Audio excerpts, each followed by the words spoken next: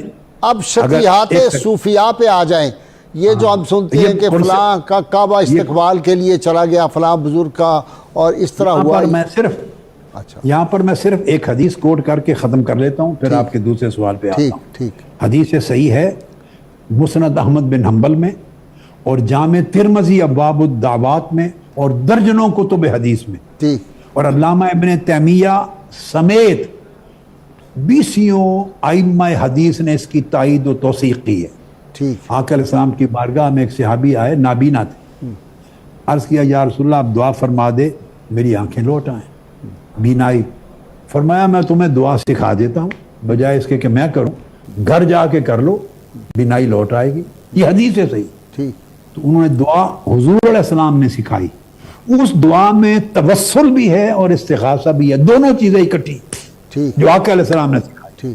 فرمایا جا کے گھر وضو کر کے 2 نفل پڑھ کے یہ دعا کرو، اللہم انی اسألک واتوجہ الیک بنبیک محمد نبی الرحمہ.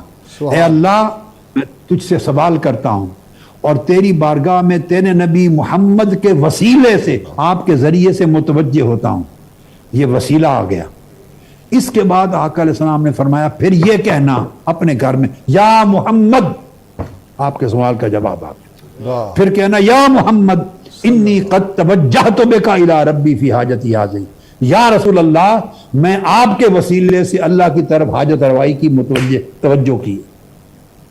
تو توسل بھی کر دینا لفظاً اور استغاثہ بھی کر دینا، مگر پھر کلیئر ہو جائے اور پھر اللہ پاک آپ کی قضائے حاجت فرما دے گا. فَاللَّهُمَّ فَشَفِّعُ فِيَّ. تو بینائی اللہ نے دینی ہے، رسول پاک صلی اللہ علیہ وسلم نہیں عطا کرتے، یہ اللہ کا کام ہے. ہدایت اللہ نے دینی ہے، رسول ذریعہ وسیلہ بنتے ہیں. بینائی اللہ نے دی، آقا علیہ السلام کا توسل اور استغاثہ وسیلہ بنا. تو صحابہ مشکل میں آقا کے پاس آتے تھے. آپ نے نکلی ہوئی آنکھ قتادہ کی آنکھ میں ڈال دی، دعا کی تو بینائی لوٹ آئی. مشکلوں میں آتے تھے. تو عقیدہ یہ کلیئر ہونا چاہیے کہ جن کو ہم پکار رہے ہیں وہ پکارنا صرف توسل کے معنی میں ہے، وہ حقیقی مددگار نہیں ہیں، وہ بھی اللہ کے محتاج ہیں اور اللہ سے لے کے دینے میں ہمارے شفیع ہیں، شفاعت کرنے والے، ذریعہ بننے والے. یہ مدد کا معنی ہے کہ ہماری دعا اللہ کے حضور قبولیت جلد ہو جائے گی، ان کے ذریعے عطا اللہ کی جلد ہو جائے گی. بہت شکریہ ڈاکٹر. یہ تصور کلیئر ہو تو پھر یہ قرآن و سنت سے ثابت ہے. اب آگے شرطیات صوفیہ ہم پہ بائنڈنگ ہے، ہمیں اس پہ کرنا چاہیے یقین. اور یہ کعبہ استقبال کے لیے چلا گیا کئی بزرگوں کا. میں بتاتا ہوں. ہاں جی. یہ جو شتیات کی آپ نے بات کی، صوفیہ کی شتیات، یہ ذہن میں رکھ لیں.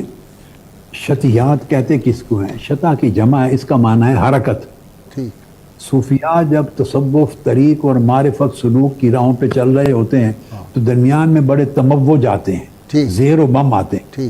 جب اللہ رب العزت کی بارگاہ سے تجلیات ملتی ہیں اور محبت اور اس کے عشق الہی کا جوش و خروش آتا ہے اور اس میں فیضان کی تجلیات وارد ہوتی ہیں تو ان پر کئی بار جوش کا بڑا غلبہ ہو جاتا ہے اور وہ ان کے ہوش پر بھی غالب آ جاتا ہے.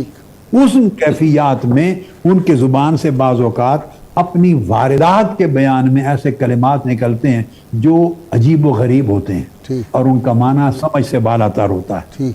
لہذا ان کو شتیات کہتے ہیں. شتیات تصوف میں اصول اور تعلیمات نہیں ہیں. اگر بطور شتیات کسی ولی اللہ کی چیز ثابت ہو تو سمجھیں کہ جب وہ مسافر تھے، اس کے سفر کے دورانی زمانے کی باتیں ہیں، جب تک وہ کمال پر نہیں پہنچے تھے. جب ولی کمال پر صوفی پہنچتا ہے تو اس کا ظرف وسیع ہو جاتا ہے، پھر اس سے شتیات صادر نہیں ہوتی. تو شتیات اس طرح ہیں جیسے نہر ہو، اس کا ظرف چھوٹا ہے اور پانی بہت زیادہ آ جائے تو نہر سے بہہ جاتا ہے دائیں بائیں. تو جب پانی بہہ جاتا ہے تو وہ جو اسی طرح واردات جب انسان کے باطنی ظرف سے باہر بہہ جاتی ہیں تو اس کلام کو شتیات کہتے ہیں. لہذا نہ ان کا انکار کیا جاتا ہے اور نہ ان پر اعتبار کر کے عقیدہ رکھا جاتا ہے. انکار اس لیے نہیں کیا جاتا کہ ان کی واردات ہیں، آپ اس میدان کے مسافر ہی نہیں ہیں، آپ نے وہ چکھا ہی نہیں ہے، آپ کو سرے سے اس کی الف بے جیم کا ہی نہیں پتا. آپ کو کیا پتا واردات کیا ہیں، تجلیات کیا ہیں اور کیفیات کیا ہیں. تو اعتراض نہیں کرنا چاہیے اور ان پر اعتقاد بھی نہیں رکھنا چاہیے کیونکہ وہ متشابہات کی مانند باتیں ہیں اور وہ ان کے وسطانی دور کی ہیں. جب تمکن اور کاملیت ہوتی ہے تو شطیات نہیں ہوتی، لہذا اس پر تصوف کا مدار نہیں ہے. یہ اب بتائیں نا، کعبہ شریف جاتا ہے استقبال کے لیے؟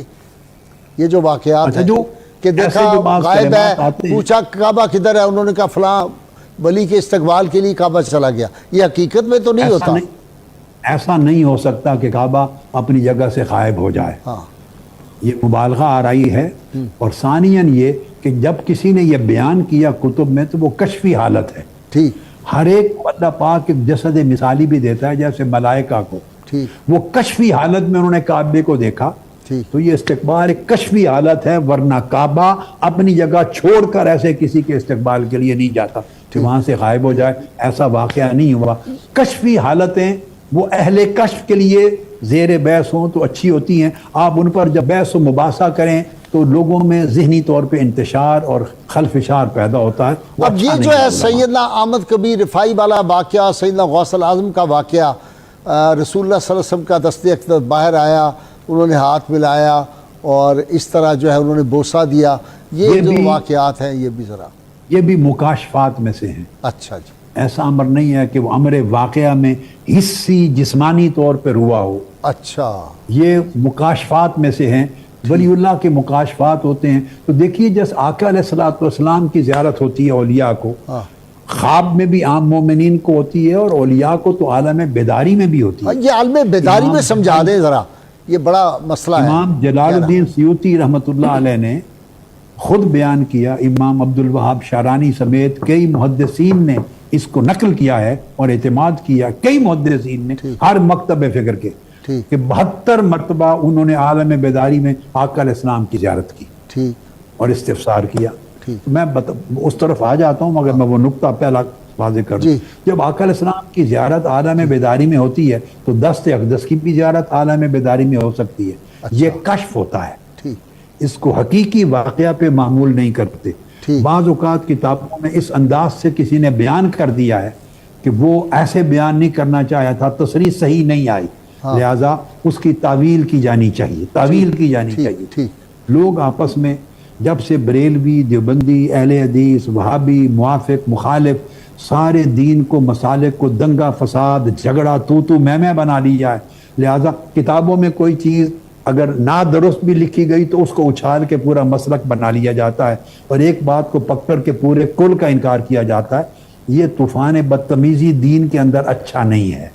لہذا کتابوں میں جب حدیث کی طرف میں نے کہا موضوع چیزیں منسوب ہو سکتی ہیں تو اس طرح کتب تصوف میں اور عام کتابوں کے اندر ایسے حکایات کا بیان آ جاتا ہے جو واقعہ مکشوفات میں سے کشفی ہے، مگر بیان کرنے والے نے اس طرح بیان کر دیا کہ لگتا ہے کہ عالم واقعہ میں حصی طور پہ ہوا. تو یہ علماء کا کام ہے کہ ان کی صحیح تعویل کریں، نہ یہ کہ اس کو پھیلائیں اور اس کے اوپر پھر گپ شپ کریں. ٹھیک، بالکل ٹھیک ہے جی. پوچھا کہ آقا علیہ السلام کا وہ ایک روحانی ربط ہوتا ہے. ڈاکٹر صاحب آپ ویسٹ میں بیٹھے ہوئے ہیں، آخری اب سوال ہے چونکہ ٹائم ختم ہو رہا ہے، کیسے تبلیغ کی جائے؟ میں نے ڈاکٹر محمد عبید اللہ صاحب سے پیرس میں عرض کیا تھا کہ اسلام مولوی کا چلے گا کہ صوفی کا، انہوں نے کہا یورپ میں صوفی کا چلے گا.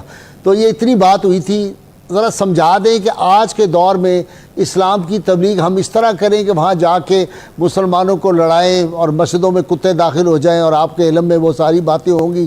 اور جا کے میں نے ایک ملا سے پوچھا جو یورپ سے آیا تھا، اس نے کہا اپنے لوگوں کو بدھو بنایا. آپ سمجھ رہے ہوں گے بدھو کے وزن پہ پنجابی کا لفظ انہوں نے یوز کیا جو میں نہیں یوز کر رہا. لوگوں کو اپنے مسلک کے لوگوں کو بدھو بنایا، دوسروں کو گالی دی، فلاں فلاں مسلک کے مال کمایا اور گھر آ گئے. اور یہ ہوتا ہے.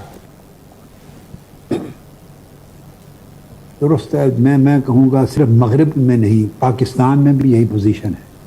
ہاں جی. مشرق ہو یا مغرب، ویسٹرن ورلڈ، نارتھ امریکہ ہو، انگلینڈ ہو، یورپ ہو، آسٹریلیا ہو، جاپان ہو یا پاکستان، انڈیا، بنگلہ دیش، دنیا کا کوئی خطہ عرب و عجم کا ہو، اسلام ایک ہی طریقے سے چلے گا. ایک ہی طریقے سے پھیلایا جائے گا تو قبولیت ہوگی، پذیرائی ہوگی، برکت ہوگی، فیض ہوگا، نسلوں میں نور پہنچے گا. وہ کیا طریقہ؟ وہ جو ملاؤں کا طریقہ دنگے فساد کا، فتویٰ بازی کا، تفرقہ کا، انتشار کا، جہالت کا، یہ نہیں چلے گا. سچے صوفیاء کا طریق چلے گا. جس سے دلوں کی تاثیر ہوتی ہے، جس سے اخلاق پیدا ہوتا ہے، جس سے تعلیمات محمدی کے صحیح عملی پیکر بنتے ہیں لوگ، اور ان کے دلوں میں اللہ کا ذکر جاتا ہے، اللہ کا قرب جاتا ہے، صفائے قلب جاتی ہے، اخلاق محمدی کا پرتو ان کی زندگیوں میں آتا ہے، اور حقد اور حسد دور ہوتے ہیں، اور امت ایک وحدت کے طور پہ آتی ہے، اور اس سے اسلام کے امن کا چہرہ ظاہر ہوتا ہے، انتہا پسندی اور دہشت گردی کا نہیں۔ اسلام ایک امن رحمت کا دین نظر آتا ہے۔ علماء اور دین کے نمائندگان اخلاق کا پیکر نظر آتے ہیں، تواضع کا، انکساری کا، وحدت کا، محبت کا۔ یہ دین چلے گا، اسی سے خیر ہوگی۔ اس سے ہٹ کے جو ہمیں اس کے لیے لازمی ہے کہ دیوبندیت اور بریلویت سے اوپر نکلنا ہوگا۔ وہ تو کہتے ہیں کہ ہاتھ ملا لیا کسی سے، ہاتھ ملا لیا تو اس کے بعد فتویٰ کفر کا آ جائے گا، فلاں سے ہاتھ کیوں ملایا تھا آپ نے؟ بس اسی کفر کے فتووں نے اسلام کو برباد کر دیا۔ پہلے لوگ کافروں کو اسلام میں داخل کرتے تھے، یہ ان کا کمال تھا۔ حضور خواجہ اجمیر نے ہزاروں لاکھوں لوگوں کو اپنی سیرت و کردار کے فیض سے اسلام میں داخل کیا۔ ہم اچھے بڑے چلتے ہوئے مسلمانوں کو اپنی سختی کردار اور اپنی بیزار طبیعت کے ذریعے اسلام سے خارج کرتے ہیں۔ ہم فخر کرتے ہیں کہ میں نے اتنوں کو کافر بنایا، اتنوں کو سنیت سے خارج کیا۔ بالکل صحیح۔ اس لیے دوسرا آپ کو اسلام سے خارج کر کے ایک گھر کسی کو مشرک بنانے پہ تلا ہے، ایک دوسرے کو خارج اسلام کرنے پہ تلا ہے۔ ڈاکٹر صاحب ایک بات سے میں آپ سے اختلاف کرتا ہوں، مجھے بتائیں جو محسن ہوتا ہے اس کے احسان کا بدلہ تو دینا ہے۔ اب خواجہ معین الدین چشتی نے اتنے مسلمان کیے تو ان کا احسان یہ ہے کہ ہم اتنے کافر بھی تو بنائے نا، احسان تو تب اترے گا نا۔ یہ تو آپ کی بات سمجھنے والے لوگوں کے لیے ایک اچھا یعنی متوجہ کرنے کا ایک نقطہ ہے۔ جی اگر جس نے حضور خواجہ اجمیر اور سیدنا غوث الاعظم یا حضور بابا فرید الدین گنج شکر اور اولیاء و صالحین کے جو احسانات امت پر ہیں، طبقات پر ہیں، نسلوں پر ہیں، صدیوں پر ہیں، کہ انہوں نے اسلام کا اصل چہرہ شناسائی کروائی، لوگوں کو کفر کی اندھیریوں سے نکال کر اسلام کی طرف لائے، مگر فتووں کے ذریعے نہیں۔ کسی صوفی اور ولی نے فتوے نہیں لگائے۔ حسن کردار سے، محبت سے، مودت سے، فتوت سے، رحمت سے، پیار سے، سخاوت سے، تواضع سے، انکساری سے، قرآن و سنت کا عملی نمونہ اپنی سیرت میں، اپنے گفتار میں، اپنے کردار میں دکھایا۔ لوگوں کے دل موہ لیے، لوگ بدلتے چلے گئے۔ اگر احسان ان کا بدلہ دینا احسان کا تو ان کے طور طریقے اپنائے جائیں، وہ طریقہ تبلیغ اپنایا جائے، وہ کردار اپنایا جائے، وہ زبان میں شگفتگی، نرمی، پیار، حلاوت، محبت پیدا کی جائے کہ لوگ آپ کے پاس آنے میں الفت محسوس کریں، مانوس محسوس کریں۔ آپ کے پاس آ کے جو عالم دین ہے ساتھ بیٹھ کے آپ کو سن کے وحشت محسوس نہ کرے۔ جب آپ کی باتیں سنیں تو اسے کسی کے بارے میں نفرت پیدا نہ ہو، بلکہ امت کی من حیث الکل محبت اور مودت پیدا ہو۔ وہ ٹکڑے نہ کرے وہ آدمی جو عالم دین ہے، بلکہ امت کو جوڑے۔ وہ ایسے انتشار پیدا نہ کرے کہ رہی صحیح کسر جو دین کی نوجوان نسل میں رہ گئی ہے وہ علماء سے متنفر ہو کر اس سے بھی ہاتھ دھو بیٹھے۔ وہ سوچے کہ میرے تقریر سے، میری تبلیغ سے، میرے طرز عمل سے اثر کیا ہو رہا ہے۔ اگر امت میں انتشار پیدا ہو رہا ہے، نئی نسل علماء کو گالیاں دینے لگ گئی ہے اور مذہب اور مسلک سے بیزار ہو رہی ہے، تو اس کا مطلب ہے آپ شیطنت پھیلا رہے ہیں، دین کی دعوت نہیں پھیلا رہے۔ اگر دین کی دعوت دینی ہے تو اس کی زبان محبت ہے، دین کی دعوت دینی ہے اس کی زبان اخلاق ہے، اس کی زبان مودت ہے، اس کی زبان ایثار ہے، اس کی زبان تواضع ہے، ادب ہے۔ پہلے ائمہ ایک دوسرے سے اختلاف کرتے تو ادب کرتے۔ امام شافعی بغداد جاتے، امام اعظم ابو حنیفہ کے مزار اقدس کے پاس نماز پڑھی، اور جب نماز پڑھی تو ایک روایت میں رفع یدین ترک کر دیا، دوسری روایت میں ہے کہ آمین بالجہر نہیں کی، ان کے مذہب میں آمین بالجہر تھی یا رفع یدین تھا۔ تلامذہ نے پوچھا حضرت آپ نے اپنا مذہب ترک کر دیا؟ فرمایا اتنے بڑے امام کی بارگاہ میں مجھے اپنی تحقیق پر عمل کرتے ہوئے شرم آتی ہے۔ یہ ان کی حد اختلاف تھی اور یہ مقام ادب تھا۔ اختلاف کے لیے آداب کے دائرے ہوتے ہیں، ہم نے ادب کو ختم کر دیا۔ دین سارا ادب ہے اور تصوف سارا ادب اور اخلاق ہے۔ اگر ہماری زندگی میں، ہماری زبان میں، ہمارے قول و فعل میں، سیرت و کردار میں آداب نہیں ہوں گے، اخلاق نہیں ہوں گے، الفت و مودت محبت نہیں ہوگی، دوسروں کے لیے قربانی نہیں ہوگی، ایثار نہیں ہوگا، عزت افزائی نہیں ہوگی، تو ہم اسلام کی خدمت نہیں کر رہے، اسلام کے ٹکڑے لاسٹ کر رہے۔ کوشچن بائی پروفیسر فہد علی کاظمی، جناب 3 منٹ ہے۔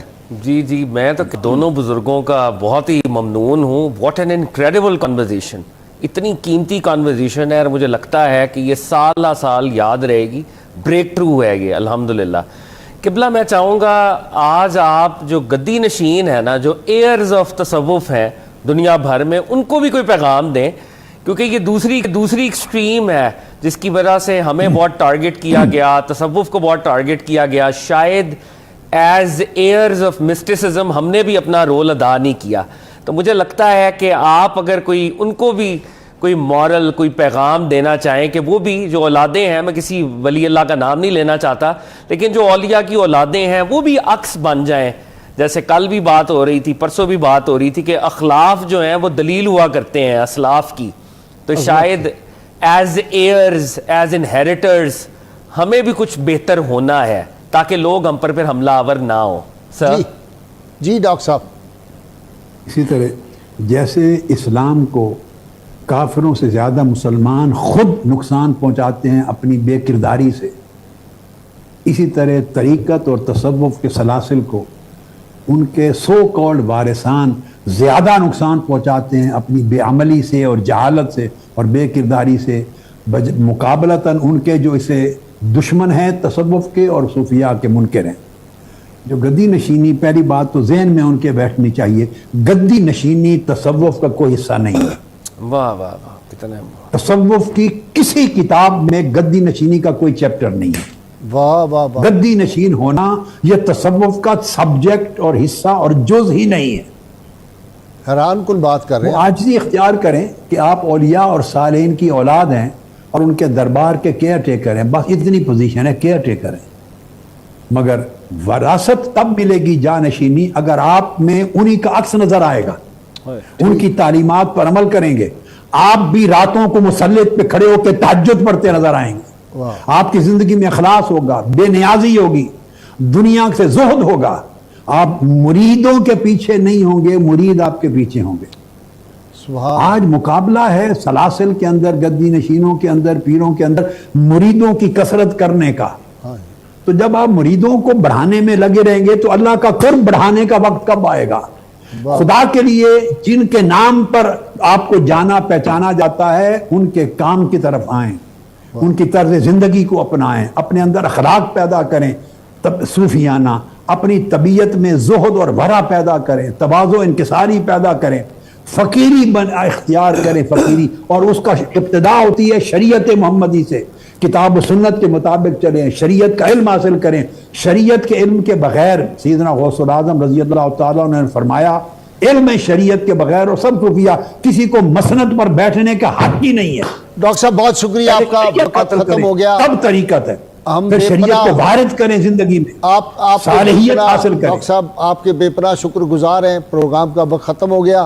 انشاءاللہ آپ جائیں نا کینیڈا تو وہاں سے پھر ایک سیریز ہم 2-3 مہینوں کے بعد جب آپ واپس جائیں گے تو پھر ایک نیکسٹ کسی اور ٹاپک پہ بھی ہم یہ سیریز کریں گے، چونکہ الحمدللہ اس کے اثرات دیکھیں گے آپ عالمی سطح پہ کتنے ہوں گے آپ کے ان لیکچرز کے. میں آپ کا شکر گزار ہوں اور اپنے ساتھ جو میرے مہمان ٹیم تھی ان کا بھی شکر گزار ہوں. اللہ کریم کی دعا ہے اللہ تعالی ہمیں سید عالمین صلی اللہ علیہ وسلم کی غیر مشروط محبت، لا محدود وفاداری عطا فرمائے. مل کے ہم نعرہ لگائیں گے پاکستان کا مطلب کیا؟ لا الہ الا اللہ محمد رسول اللہ صلی اللہ علیہ وآلہ وسلم. مولاي صل وسلم دائما أبدا على حبيبك